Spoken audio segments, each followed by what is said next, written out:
really excited to be talking about this topic of organization with you today, Kinsey. One of the things that really stood out to me as I was reflecting on this topic is when you start a business, you start without any organizational system whatsoever, whether that the tools, the truck. When I had my first construction job, it was just kind of chaotic when it came down to like where the tools were placed. You just jammed them into the truck, one site to the next. You take 2 days to figure out where everything was after a job was done. On the job site, a little bit more order there as far as where stuff was placed while you were using it. But there wasn't a clear organizational system. I think most of us value order, but creating order is kind of painful, actually. It takes effort. Yeah. And I also think there's this counterintuitive aspect of organization where it doesn't feel productive. We need to get stuff done. Get out there, start building something. I'm not making money organizing my truck, essentially. Exactly, right? It feels like that is just one day when I have nothing to do, I will go build some awesome pack house. Which is never, if you own a construction company. Yeah, it doesn't feel like a high priority. And I think that's a big misunderstanding, a big miss as far as opportunity as well, because there's this concept of order is something that creates more order. The more, if you take the time, and it takes time to organize something, then it creates more order. What is that? Is it just like a mentality thing? Like you go into a clean room and you're like, I want to keep this room clean. I think it's the same thing as like, oh, okay, if I worked out this morning, I'm going to eat clean today, right? Because I don't want to ruin the thing that I did. Maybe that's what it is versus like going into a room that's a disaster. And then it's like throwing something on the floor is no big deal. Yeah, I did my hour workout and I'm going to go eat a dozen Krispy Kremes. Yeah, I don't want to do that. Right. Yeah, right. It is really, and there's something to psychology of us humans where when we do, there was the broken window theory in New York where it's like this, somebody breaks a window, fix it immediately. It was applied in New York. It's not something that was created there, but it was nonetheless this concept of if you let the one window sit, there'll be 10 broken windows the next day. Because more people will break them. Or because nobody values nobody it. Cares about nobody it, cares about the broken window. Whereas if it was fixed the same day and then somebody comes out, well, okay, somebody's taking care of that window, so it matters. And I think that's kind of something you walk into a dirty room, conversely to the clean room, and somebody's, well, nobody cares about this, so what's one more thing on the floor? Right. Or, it's like, well, nobody values order. Yeah, that's a good And point. I think it's also this mentality when you have such a chaotic sort of organizational, or lack of an organizational system, then it would take such a reset that nobody's going to be in a space where they're going to be that one. Like, I don't even know where to start with this. Yeah. I mean, some of these organizational projects I've had, it just been like, you'd walk around and you say, where do you even start unpacking this mess? Right. Yeah. Well, it takes so much effort to get it back to a place to where you need it to be. I think the pitch, I guess, if you will, that we really want to hit home on today is like, really, you just can't afford not to focus on operational efficiency. Like your business can't afford it. You can't afford it. And really just trying to hit that home because it's like, it does matter. Spending a litlittle bit of time up front actually means a lot for your future business and the efficiency of your organization and things like that. So I think that's, if nothing else, like you can't afford not to focus on organization and operational efficiency. And I think you have your own business because you are one of these people that gets stuff done. You go out there and you make stuff happen. And it's very counterintuitive to go sit around, think something through. So we're gonna really kind of not necessarily try to unpack this in such a very structured way. We're gonna wander. Yeah. We're gonna take scenic roads through this whole thing. But I think at the end of the day, hopefully this would be helpful for everyone to start thinking into this topic. All of you have thoughts on how you want to organize your business. Yeah. You have a destination. One of the things that, if we were talking about this as we're prepping for the show, but if we were going on a road trip and in the process of getting ready for that, there was order and things were thought through. What do we need on the trip? Everything's packed. We got water, we got food, the car's clean, we got gas in the tank. Everyone leaves on that trip in a space of, we're prepared. Yeah. We're ready. We're going to have a good time, as opposed to being like, okay, we need to be there. We tell we're going to be there at 10 o'clock. It's an hour trip. It's 9:10. So we're ready late. Get everybody in there. It's chaotic. Everyone's running around. Where's this? Where's that? Yeah. And 5 minutes in, the kids are whining for snacks, things like that. I'm thirsty. I got to pee. Nothing was thought through. Right. Yeah. And I think that's the thing where if we took that analogy to a work site, some of you guys are on your own and you're that person that feels that stress, or you're working with a crew and your crew feels that stress of who thought this job through. This is clearly the materials aren't here. The tools aren't here. This is just chaotic. And then nobody cares. Mm-hmm. So I've had this conversation with quite a few people that have just approached, obviously we have a business supporting contractors. Right. And so people will say, well, whatever the struggle is, just casual conversation. I'm Yep. not trying to, coach anybody in Yeah. that. I'm just, just having a conversation. And I think inevitably somebody will bring up how disorganized their crew is or how sloppy they are. Hmm. And it's negativity towards their team. Yeah. And it's interesting. But if you're in a spot where you feel like, yeah, I've got to get people to level up, we're thinking about it wrong. I've been in that spot. If the crew is in such where they're showing up on the job site and there's no order, things aren't set up properly, that's a reflection on you as a boss. Mm-hmm. Because it's you turn them loose on a project without clear training and saying, this is number one, we do this, number two, we do this. Yeah, something they weren't ready for. So I think if that does happen, it's more or less owning that personally. If I need to show up on that job site, I remember this one project we had where I thought we had a fairly defined process, Mm-hmm. but showed up and that wasn't really followed. And it was, you have to suppress that feeling of like, what are you lunatics doing? Like stuff not covered, it feels emotional in that moment because it's personal. Like you're thinking the client's gonna be looking at what you're doing, saying, why is my stuff not protected, et cetera. But to show up and have the humility to say, okay, this is on me. Let's reset here, and it's the moment to say, I messed up. Turn you guys loose here. Mm-hmm. We've got a couple of things we didn't miss. Or I'm sorry, a couple of things we did miss. Yeah. And we need to do something. So I think a piece of that is looping your team in on the why behind, the certain standard that you're setting out to implement, for your company. It reminds me of like my kids, right? Like if I tell them no, stop doing that. A lot of times it's like, why, Mom? Why do I have to stop doing that? And I think there's a certain element that as a human, we just want to understand a little bit more. And I think it's actually inviting your team to become more of a team when they know the reasoning for things. And so I think that can help with implementing processes and implementing checklists and things like that is like, hey, here's why we're going to protect the floors. It's so we don't have to, repair scratches on the customer's floors. We promised to protect that. We told them that we would cover it. We told them we'd take care of their space. If we were in your home, so I think educating your team on the why behind some of the organizational patterns that you've set in place or you expect of them to implement, I think is a really important key. I think you're right. Inevitably, somebody's on your team's going to question how far you're taking it or if you're taking it far enough. So somebody might say, well, we're not protecting things well enough, or we should be adding more to the checklist, which is feedback that may or may not be helpful. You should hear it. Yeah. The other aspect is we're going way too far here. We don't need to cover this floor twice. Once or not at all is fine. And it's that point you realize you have to have a standard procedure for things. We do it this way. We don't question the process anymore. We just do it. I want this done. Similar to your kids. Right. The why's understood. This is the goal. We want to protect things. Here's how we do it.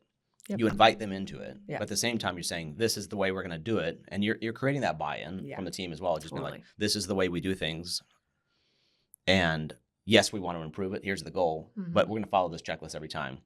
Yeah. I think it also helps them commit to it as well. Like, this is what you need to be done. Remember, probably, too. So then we show up at that site where things aren't going the way they're supposed to go. And then it's, okay, here's the checklist that you didn't follow. Like, everyone would know that. Like, they actually just broke protocol. So we're wandering a little bit on that topic, but it really does tie in quite strongly with the whole preparation and setup aspect of things. I want to dive into that a little bit more because it does feel somewhat like a waste of time to spend a lot of time thinking things through. And I think that also, we've talked about this so many times even on the show, but being in the right space, the right frame of mind to create time to think, it's something we don't want to do very often. We want to go, do, I think that's even culturally, like, we radios, TV, now it's YouTube and Instagram and Facebook, et cetera, where there's, constant activity, where there's not quiet, where I'm just going to think things through. But that shows up on projects. I'd recently done a deck project, and it was a challenging deck because it involved, not to get too in the weeds of the project itself, but there was a lot of moving pieces for this project. It was, involved foundation work, peers, and, demo, et cetera. And as part of laying that out, it just took a lot of just deep thinking about building on paper as opposed to just getting out there and figuring it out as you go. Yeah. It took me a day of time to sort all that out. Yep. So I'm laying out how the deck's going to run, the frame is going to run, where the piers go, the support, the waterproofing system, all the things that need to be done for this little project. I saved that day. Mm-hmm. It's 3 to 5 times more expensive to redo work than do it right the first time. Dang. And so I think that piece of it doesn't feel painful up front because it feels like we need to get this project done. Mm-hmm. The thinking is in the way of getting it done as opposed to, and it can be overthought. Yeah. But that's usually not a problem. Well, it sounds like from that equation, 3 to 5 times more expensive to redo the work that you've already done. So you are making way more money if you spend the day. Erasing lines is very fast. Yeah, exactly.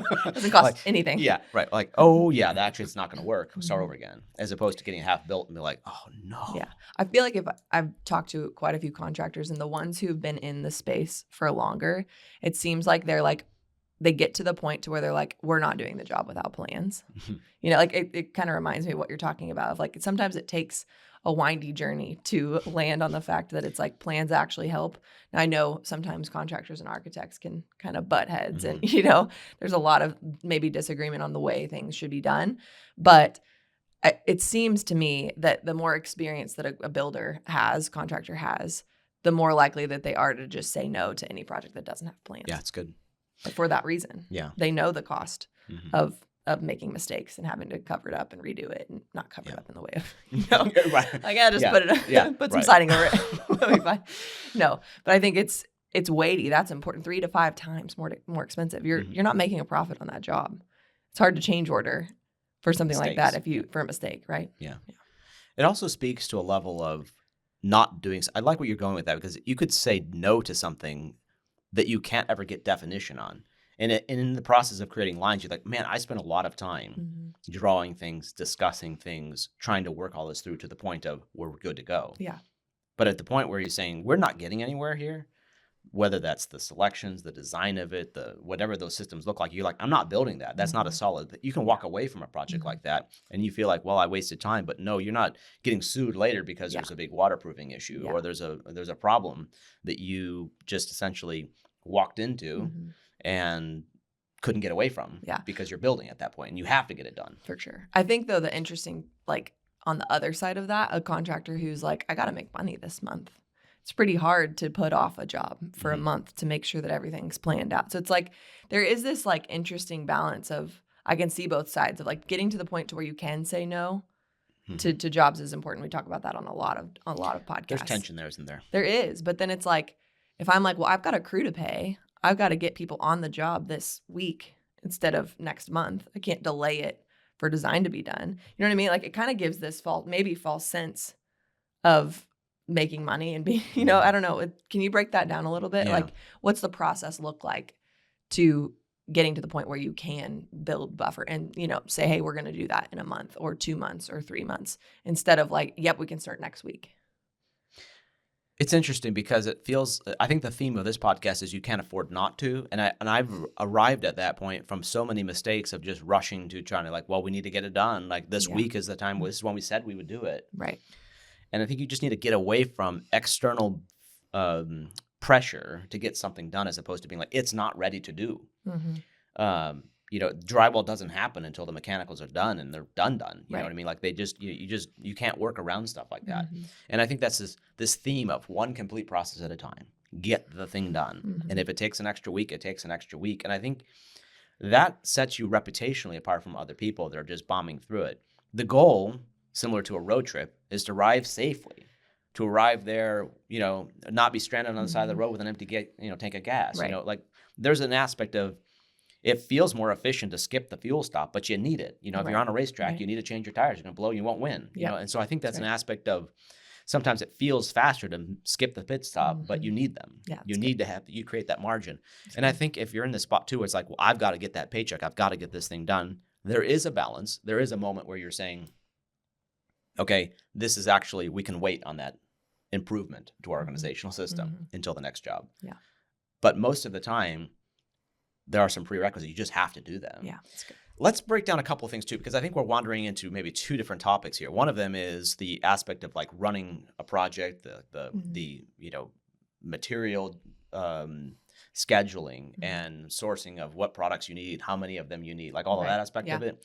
Then there's also aspect of things that just go into like setting up a business for the first time. And so many times they just get missed. I mean, you can have a business for 20 years and maybe at one point you had an organizational system, but it's out of date or it's old. Tools. This is an aspect of some of the most efficient shops, most efficient contractors have their tools set up where that pipe wrench goes in the exact same spot every single time. Yeah, every time. I've arrived at that. Didn't start there. And now it's like that utility knife goes in the same slot every single time after it's used. Yeah. There's not, where did the utility knife go ever? And when I'm working with somebody and there's that moment of where did the utility knife go, it's like, this is where it goes. Put it away. And I think when you arrive at that, when we're all green, when we're all new, we think of, I'm getting something done. Where's the tool I need to get the next thing done? Yep. You don't think about, I need it the next time. That's not something on your mind. I just am trying to get something done. I don't even know what tools I need at that point. Yeah, you know what I mean? Like, okay, well, at this point, now I need a crescent wrench. Well, that didn't work. Now I need this, whatever. You know, you just, and you can kind of follow the trail of what the person did. They changed out a light switch. There's the tools. But I think once you arrive at that point of tools going back where they belong, however, the prerequisite is they need a place. Right.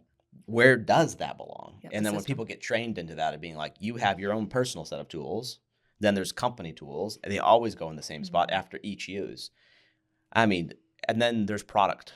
You know, I mean, if you're a plumber, all your fittings need boxes. You know, I have my 1/2-inch fittings in this box and a 3/4 inch, I mean, so on and so forth. These systems make you money. Yeah. But they take a lot of time to build the first time.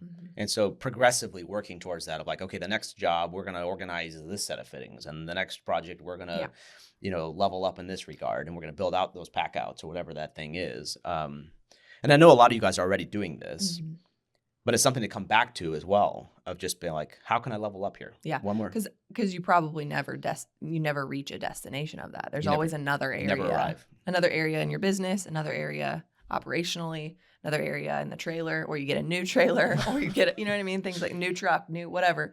And you kind of have to revisit this over and over again. And there's always, I would say, ways for refinement in the efficiency and the setup and the systems. It's coming back to the balance aspect of it.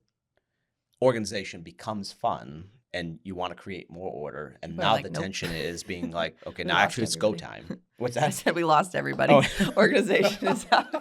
Yeah, everyone's like, I turned this podcast off. Organization is not fun. Yeah, you're a liar. What are you smoking? Yeah, it's, I think it can become fun when you see the result of it. Yeah. I think order is fun. Creating order is not. Yeah, that's a good point.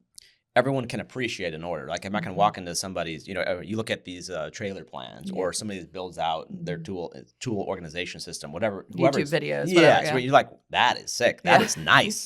You know? Yeah, but it took work to get there. It took work to get there. Right. And sometimes it's just one toolbox. Using, I mean, somebody spent hours potentially organizing one aspect of their tools. And so there is a place where you need to call it and say, that's not making me money. So how do you call it? How do you find the margin, the space to I think time blocking somewhat, you know, where you're just saying, one thing, somebody I respect a lot had done, on projects was, okay, we're going to spend an hour and organize this project, you know, and it was a team thing. It wasn't just being like, you pigs clean up this mess, you know, I want this clean. By the time I come back from lunch, this, you know what I mean? Yeah, it's not that. He's saying, I'm going to get in the weeds with you guys. I'm going to help you sort through this job. We're going to sweep the floors. We're going to put the trash away. Let's get the site looking nice. Yeah. I think that can be effective. It's not the only way of going about it. But nonetheless, creating space for that where the team knows, oh, my boss actually said, take an hour. And he values order enough to pay me an hour to go clean this job. Right. And I think that can be highly effective. If you're running enough projects and you value that senior carpenter's time to the point where you don't want them cleaning up scrap wood, you hire somebody to do that. Yeah. Right. Yeah. Hey, I want you at $20 an hour to go clean up and put stuff in a dumpster, and that can be highly effective too. Keep the site looking clean. But people are what we essentially prioritize, right? They're going to deliver what we prioritize. And if that is like, wow, amazing work, and we don't care what the site looks like, that's what we're going to get. Yep. Order follows order. Yeah. That's good. One of the things, the scalability of a business really depends on this as well. And not everyone's out to scale. Reputation, scale follows organization. Yeah. And I think your clientele, they look at you and say, this guy shows up on the job with order. he knows what he's doing. Like all of those aspects of things are reputationally, like people, they stand out. Like, look at that guy work. All the tools are set up. He's got all the tools he needs. And that takes time to get to. You don't have to arrive at that at day one. And I know a lot of you guys are in the spot where you're after that. For sure. But I think you can't afford not to take the space and time to think things through, to build out an organization. Well, and then standardize the actual build side of it, right? Like, hey, here's how we frame walls. Here's how we install drywall. Here's how we paint. Here's how we, you know what I mean? Like having a standard for the team, I think is another piece to this. It's like, yes, you organize the trailer, you organize the truck, the toolbox, all of that. You can get that side of it efficient so people know where to go to get what they need quickly. But then it's also like, hey, here's how we're going to do it. And that can, I think, constantly be, I'm not a builder specifically, so I'm like, I don't know how to optimize that. But in terms of like, here's how we build it in the most efficient way, surely that's a piece of the whole puzzle in the sense of like, hey, how do we become more efficient in doing this thing? Yeah, we've talked about checklists a lot. Yeah, standardizing repeatable processes. Everyone knows on the team how it's done. Also, the ability to have the accountability between people. This is the process. He's not, or improvement. How do you improve something if it's not defined? It can be just like a random thing that maybe happens or doesn't happen every time. Yeah. I think one of the things that if you're in a spot right now where you feel like this is hitting home a bit of like, I want to do that. I want to create more order on my team. I want to create more personal order even. And I think where this can often start is creating some personal space for you to be in the right frame of mind to create order. And for me, that looks like getting up early. Nobody else is awake. There's space for me to think, to journal, to, have my morning routine where I can feel like I'm ready for the day in a space where I'm ahead of the game, as opposed to I wake up at 8 a.m. and everything's happening around me already. The world's already buzzing, whatever's happening. Yeah, bustling and buzzing. Bustling and buzzing. There we go. Create a new word to combine the two of those. Thank you. I've been in both frames of mind.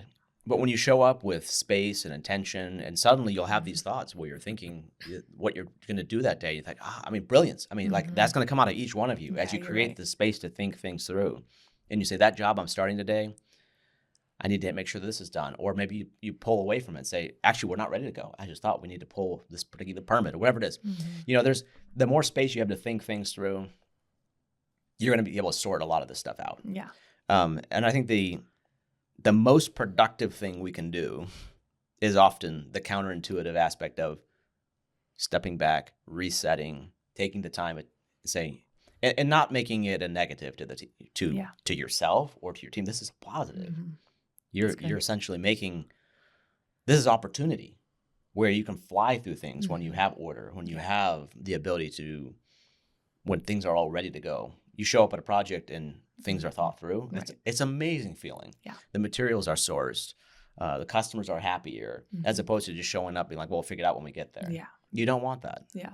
So this is not a negative. This is just opportunity. Yeah. And it's an opportunity to lean into to get progressively better. Well, and an opportunity to make more money. Yes. Let's stop losing 3 to 5x the job. This is key. That's the why. To ram home. Yeah. Exactly. Right. Yeah. 5 times the expense. Right. It's insane. To redo something that should have been done right. Basically, you paid for the job. Yeah. One key aspect that needs to be brought up in this conversation is quality is sort of a variable, and quality control, I think, is a key aspect of this as well, because it's not just about order. You can have all the order, but you need to be there to make sure things happen the way they need to be done. Right. Kind of bouncing around a little bit with that, but I think quality is you don't want to be reactive on that side. It's something that you need to be constant with it. Just being like constant vigilance of this is the standard. Yeah. Wanted to just also on the personal side revisit that a little bit too. Sometimes if you're in a spot where you're feeling overwhelmed, something that I found helpful is to just make space to go breakfast with somebody that you trust. You feel like they could be that person that could challenge you. Go to lunch with somebody like that. Just being like, who do I know that could challenge me in a positive way? Yeah, challenge and encourage, I would say. Yeah. It's good. Yeah, but you're in that spot of just being like, that person is going to listen. They're not just going to know it all. You know, they're not going to tell me necessarily just how things are supposed to be done. They want to listen to me. They care about me. Somebody that cares about you, somebody you can trust. And sometimes it can be really, really helpful just to spend time with them, be honest with them where you're at, just say, man, I'm struggling with this right now. And sometimes best type of answers is somebody just listens, let you sort it out. Yeah. Some of the best advice I've got is not necessarily new information that I didn't have before. It was just creating the space to say, it's not like somebody's telling me something I didn't already know. And I think that for you guys too, listening to this podcast, this is not necessarily new information. Right. It's the application of information that's where it's at. Right. So now it's just being like, it's hopefully a call to reprioritize something you already know you need to do. Yeah, totally. So not to over smash this podcast, we went all over the place with it. Yeah. Hopefully it's helpful. Yeah. And I think that at the end of the day, though, that missed opportunity, let's capture it. Yeah. Let's not have to redo things. The momentum you build, the order following order. I think this is such a key to running an effective business. Absolutely. The efficiency you gain with your team, subs that you work with on the job, and your reputation. I think you can't afford not to. Yep. It's good, guys. Well, give us some feedback. Love hearing from you guys, and what you guys are doing is hard. Yeah. And but each step in the right direction, one step leads to, and it's a positive following, the order, following the order. It's pretty exciting stuff. Let's keep leveling up. Yeah. Let's go. Let's catch you next time.